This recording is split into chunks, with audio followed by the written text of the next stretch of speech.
I do want to bring in former National Security Advisor, Ambassador John Bolton now. It's so good to see you. Thank you for being here. Glad to be with you. And I know that you were working in the State Department under former President Bush on that day. Can you share any memories with us? What comes to mind? Well, when the initial reports came in, people thought that perhaps some small plane had inadvertently crashed into one of the World Trade Center towers.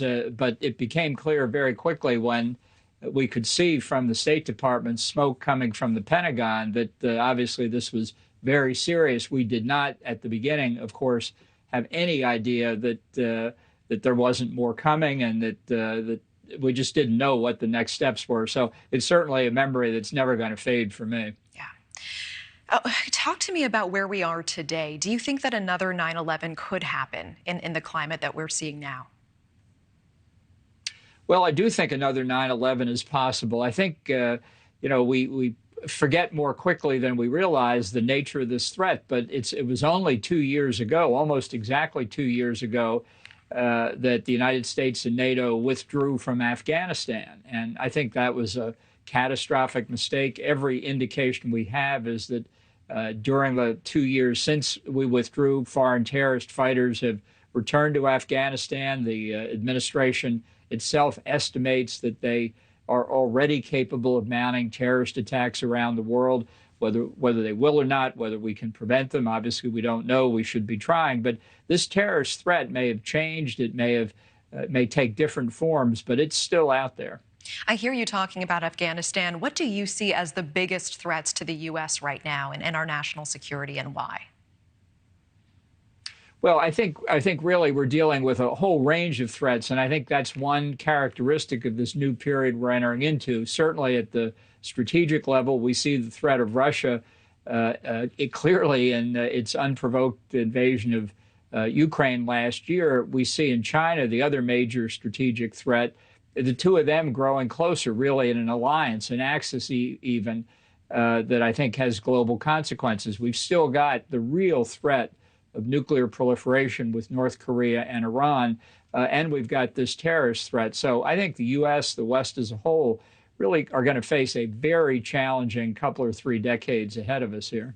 If we return to what you were just saying about Afghanistan a moment ago, I mean, as you mentioned, that chaotic withdrawal and the Taliban seizing control with just startling expediency. Given the situation we're in now, what needs to be done? What steps can the U.S. take to prevent a terror threat coming out of that country? Well, inside Afghanistan, the Afghan resistance is beginning to form. I mean, the people are oppressed in ways that are worse even than when the Taliban was in control before 9/11. Women's rights are essentially being completely crushed. But the resistance is growing, and I think we should support the resistance. I think it was a mistake for us to leave from our own strategic point of view, but we let down the people of Afghanistan, and I think we have an obligation to them, as well as it being in our own self-interest. In the meantime, I would continue to try and isolate Taliban and do more to try and see what these foreign terrorists taking root in Afghanistan are planning. As a former national security advisor, I do want to turn to our southern border quickly with the time we have. How big of a concern are cartels to U.S. safety and security? Well, I think the drug cartels are a huge problem. I think they're destabilizing the government at the local level and across Mexico, and they're bringing across the border not only the illegal narcotics that fund the bulk of their activities, but illegal immigrants, possibly bringing in contraband goods, smuggling other materials in. I think we're in danger of foreign agents coming in across that border, perhaps bringing weapons of mass destruction with them. Much of the attention on the southern border is about the illegal immigrants, but from a national security point of view, it's vulnerable for all these other reasons I've described, too. Yeah.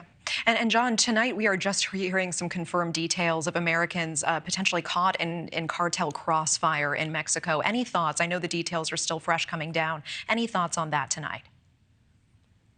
Well, I think there are places in Mexico where Americans just shouldn't be. It's just not safe enough. And part of the corrosive effect of the cartels is that they're infiltrating civil society in Mexico.